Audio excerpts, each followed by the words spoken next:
जय हिंद दोस्तों, कैसे हैं आप लोग सभी। आई होप सभी अच्छे होंगे। आज हम लोग जो है साइंस का सीट नंबर 77 को करेंगे। उससे पहले जो भी चैनल को सब्सक्राइब नहीं किए चैनल को सब्सक्राइब कर लें तथा अपने दोस्तों में भी शेयर कर दें। और इसका पीडीएफ जो है हमारे टेलीग्राम चैनल नॉलेजबल पीडीएफ पर अपलोड कर दिया गया। टेलीग्राम चैनल का लिंक इस वीडियो के डिस्क्रिप्शन में दे दिया गया, ठीक ना। और जो भी पिछला वीडियो नहीं देखे चैनल की प्लेलिस्ट में जाकर के पिछला वीडियो देख ले, ठीक। चलिए आज के पहला प्रश्न को देखते हैं। पहला प्रश्न है कि डैश को 4 भागों में विभाजित किया जाता है। देखिए ऑप्शन ए है फेफड़ा। फेफड़ा को तो नहीं कर सकते हैं, बीए गुर्दा इसको भी नहीं करते और ट्रेकिया को भी नहीं करते, लेकिन हृदय जो है इसे 4 भागों में विभाजित करते हैं। देखिए हृदय जो होता है कुछ इस प्रकार से होता है। इसमें टोटल कितना 4 चेंबर होता है। देखिए ऊपर वाला को क्या कहते हैं हम आलिंद कहते हैं, ठीक ना, आलिंद।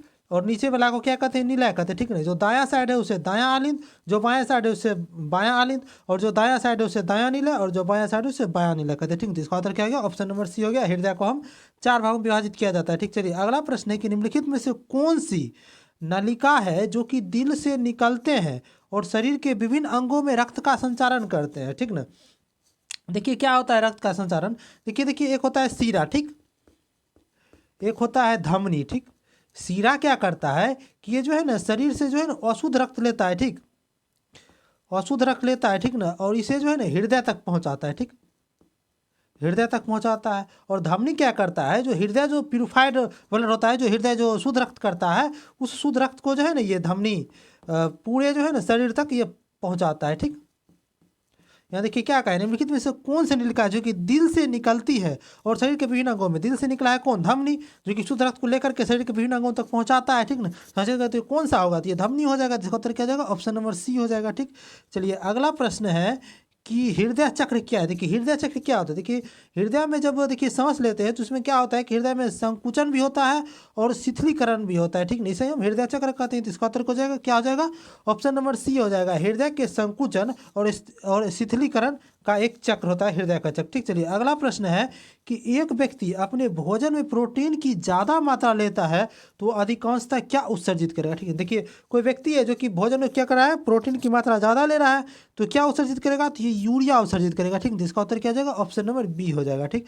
चलिए अगला प्रश्न है कि ऐसे अंग जो कि विभिन्न कार्यों में उपयोग होने के कारण काफ़ी असमान हो जा सकते हैं लेकिन इसकी मूल संरचना एवं भ्रूणीय प्रक्रिया में समानता रहती है, क्या कहलाते हैं, ठीक है। देखिए सबसे पहले देखिए समजात अंग और समरूप अंग को समझते। देखिए समरूप अंग क्या होता है कि विभिन्न जीवों में वे अंग जो कि कार्य में समान होते हैं परंतु उत्पत्ति में भिन्न भिन्न होते हैं, मतलब कार्य समान है और उत्पत्ति क्या है उसका भिन्न भिन्न हुआ है। देखिए ऐसे अंगों को समरूप अंग कहते हैं, ठीक है। उदाहरण के लिए देखिए तितली का पंख है और पक्षी का पंख है, दोनों तो उड़ने के लिए ही कार्य में आता है, यानी कि कार्य में समान हो गया, लेकिन क्या है कि इसका उत्पत्ति जो है ना अलग अलग जगह से हुआ है, ठीक ना। अब देखिए समजात अंग। समजात अंग क्या कहता है कि वे अंग जो कि संरचनात्मक डिजाइन और उत्पत्ति में समान होते हैं, यानी कि संरचनात्मक डिजाइन और उत्पत्ति जो है दोनों एक जगह से होती है, और यानी कि एक ही संरचनात्मक संरचना लेकिन कार्यों में क्या होता है भिन्न भिन्न होता है, तो इसे हम समजात अंग कहते हैं। देखिए समजात अंग जो है एक ही पूर्वजों से प्राप्त होता है, ठीक। और देखिए उदाहरण के लिए देखिए वेल, चमगादड़ और चीता जैसे कुछ जानवरों में अग्रपाद के समान संरचनात्मक होती है। जैसे इसके देखिए रेडियम होता है, जैसे बाँह के अग्रभाग होता है, ये सब क्या हो गया समजात अंग। देखिए मानव में जो दोनों हाथ है ये भी क्या हो गया समजात अंग। देखिए समजात अंग जो होता है ये हमेशा अपसारी विकास दिखाता है, ठीक, अपसारी विकास देता है। यहाँ क्या कहा है, क्वेश्चन में क्या कहा है कि उपयोग में कारण काफ़ी असमान हो सकते हैं, ठीक ना, लेकिन इसकी मूल संरचना एवं भ्रूणीय प्रक्रिया समानता होती है, यानी मूल संरचना क्या होता है समान होता है, ठीक ना। और क्या होता है कि भिन्न भिन्न ये कार्य करता है। तो ये कौन सा अंग हो जाएगा, तो ये हो जाएगा आपको तो समजात अंग हो जाएगा। तो समजात अंग किस ऑप्शन में दिया, तो ऑप्शन नंबर डी में दिया हुआ है समजात अंग। इसका उत्तर क्या हो जाएगा, ऑप्शन नंबर डी हो जाएगा, ठीक। चलिए अगला प्रश्न है कि ओजोन अवक्षय पदार्थों के विसर्जन को घटाने में संबंधित अवशेष नियंत्रण रणनीतियों के तहत की गई वैश्विक समझौता क्या कहते हैं। देखिए ओजोन संरक्षण के लिए जो एक वैश्विक समझौता किया गया था इसे हम कहते हैं मॉन्ट्रियल प्रोटोकॉल, ठीक ना। तो मॉन्ट्रियल प्रोटोकॉल जो है ये कब किया गया था, देखिए मॉन्ट्रियल प्रोटोकॉल जो है ये आपको क्या था 1987 ईस्वी में किया था, ठीक। देखिए कुछ कुछ प्रोटोकॉल है उसको आपको ध्यान में रखना है। देखिए लिख देते हैं यहाँ, देखिए नैरोबी प्रोटोकॉल एक हुआ था, ठीक ना। क्या हुआ था आपको, नैरोबी प्रोटोकॉल, ठीक, नैरोबी प्रोटोकॉल आपको हुआ था तो ये 1982 ईस्वी में हुआ था। ये किस लिए हुआ था, ये आपको हुआ था पर्यावरण को बचाने के लिए, ठीक। उसके बाद देखिए आपको हुआ था आपको रियो डी जेनेरियो, ठीक ना। देखिए रियो डी जेनेरियो प्रोटोकॉल एक तो हुआ था आपको, ठीक, रियो डी जेनेरियो, ठीक ना। ये कहिया हुआ था? तो ये हुआ था आपको 1992 ईस्वी में, ठीक ना। इसे क्या कहते हैं? पृथ्वी सम्मेलन कहते हैं, ठीक ना। और एक हुआ था आपको क्योटो प्रोटोकॉल, ठीक। क्योटो प्रोटोकॉल आपको कब हुआ था? तो 1997 ईस्वी में हुआ था, ठीक ना। ये जो है आपको कार्बन डाइऑक्साइड यानी ग्रीन हाउस गैस को कम करने के लिए किया गया था, ठीक ना।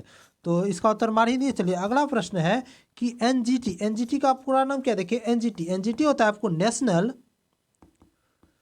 नेशनल, एन से हो गया नेशनल, जी से हो गया ग्रीन, और टी से हो गया ट्रिब्यूनल,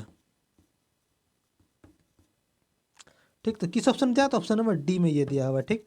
चलिए अगला प्रश्न है कि सही युग्म का चयन कीजिए। देखिए ऑप्शन ए है कि प्राकृतिक बहुलक। देखिए प्राकृतिक बहुलक में क्या क्या आएगा? देखिए प्रोटीन, रबर, सेलुलोज, स्टार्च, सही है, ये सब क्या है? प्राकृतिक बहुलक ही है। अब देखिए संश्लिष्ट बहुलक, संश्लिष्ट बहुलक में देखते हैं क्या क्या दिया हुआ है। प्लास्टिक, पॉलीथीन और नायलॉन, हाँ ये सब संश्लिष्ट बहुलक ही है। देखिए अर्ध संश्लिष्ट बहुलक, रेयन हो गया, पलकृत रबर है, ये भी है। तो इसका मतलब क्या होगा कि इसका उत्तर क्या हो जाएगा? ऑप्शन नंबर डी हो जाएगा। इनको उपयुक्त में से सभी क्या है? सही युग्म ही है, ठीक। चलिए अगला प्रश्न है कि वह प्लास्टिक जिसे कि एक से अधिक बार गर्म करने पर ऐच्छिक आकार में ढाला जा सकता है क्या कहलाता है? देखिए प्लास्टिक जो है मुख्यतः दो प्रकार की होती है, ठीक ना। पहला होता है आपको थर्मोप्लास्टिक, ठीक। थर्मो, देखिए थर्मोप्लास्टिक जो होता है इसे क्या कहा जाता है? आपको ताप दृढ़ प्लास्टिक, ठीक। ताप दृढ़ प्लास्टिक, ठीक। ये थर्मोप्लास्टिक होता है, ये जो है ना इसे बार बार इसे हम मुलायम कर सकते हैं, ठीक ना। इसे हम बार बार मुलायम कर सकते हैं, ठीक ना।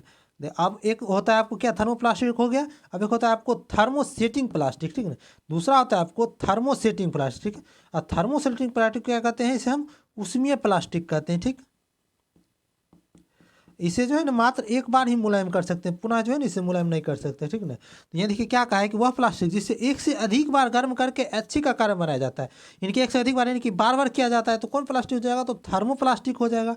तो थर्मोप्लास्टिक किस ऑप्शन दिया? तो ऑप्शन नंबर ए में दिया हुआ है थर्मोप्लास्टिक, इसका उत्तर ऑप्शन नंबर ए हो गया, ठीक। चलिए अगला प्रश्न है कि धारा प्रवाहित करने के लिए उपयोग किए जाने वाले तरल को क्या कहा जाता है? देखिए एक तरल होता है, ठीक ना, जिसमें क्या होता है कि आपको धारा का प्रवाह हो जाता है। विद्युत धारा क्या होता है? उसमें प्रवाह हो जाता है, उसे क्या कहते हैं? इलेक्ट्रोलाइटिस कहते हैं, ठीक ना। इलेक्ट्रोलाइट कहते हैं इसका उत्तर ऑप्शन नंबर डी हो गया, इलेक्ट्रोलाइट, ठीक। चलिए अगला प्रश्न है कि बेकेलाइट क्या होता है? देखिए बेकेलाइट क्या होता है? देखिए बेकेलाइट जो है एक प्रकार का क्या आपको प्लास्टिक है, ठीक। प्लास्टिक है, ठीक है। ये किस प्रकार का प्लास्टिक है? तो ये आपको ताप दृढ़ प्लास्टिक है, ठीक ना। देखिए इसका यूज कहाँ पर होता है? तो इसका देखिए टीवी हो गया, रेडियो हो गया, ये सब का कवर बनाने में कीजिए बेकेलाइट का प्रयोग होता है, ठीक ना। अब देखिए ये जो है आपको फिनॉल से बनता है, ठीक।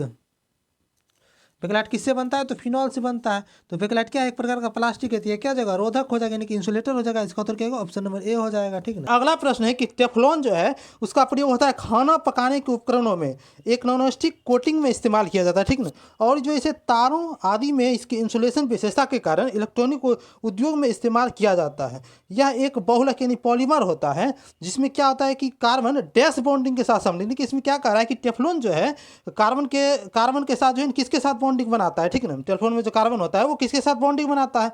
देखिए टेफ्लॉन किसका बहुलक होता है? देखिए टेफ्लॉन जो बहुलक होता है ये आपको होता है टेट्राफ्लोरोइथिलीन का बहुलक होता है, ठीक ना।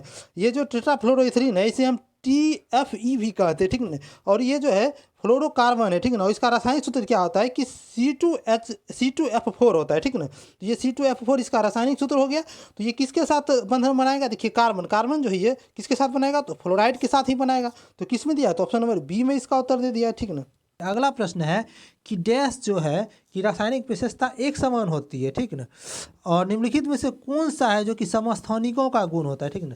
तो समस्थानिक का गुण क्या? देखिए समस्थानिक क्या होता है कि इसका जो है ना आपको परमाणु मतलब क्या होता है? इसका परमाणु क्रमांक क्या होता है? समान होता है, ठीक ना। और जो है ना परमाणु द्रव्यमान भिन्न भिन्न होता है। देखिए देखते हैं क्या है ऑप्शन। ऑप्शन है इसके परमाणु द्रव्यमान समान नहीं, परमाणु द्रव्यमान समान नहीं, परमाणु क्रमांक भिन्न भिन्न होता है, ठीक ना। उसके परमाणु क्रमांक समान होता है, ठीक है, सही है। अब देखिए विभिन्न भिन्न भौतिक गुण प्रसिद्ध करते हैं, हाँ ये भिन्न भौतिक गुण प्रसिद्ध करता है।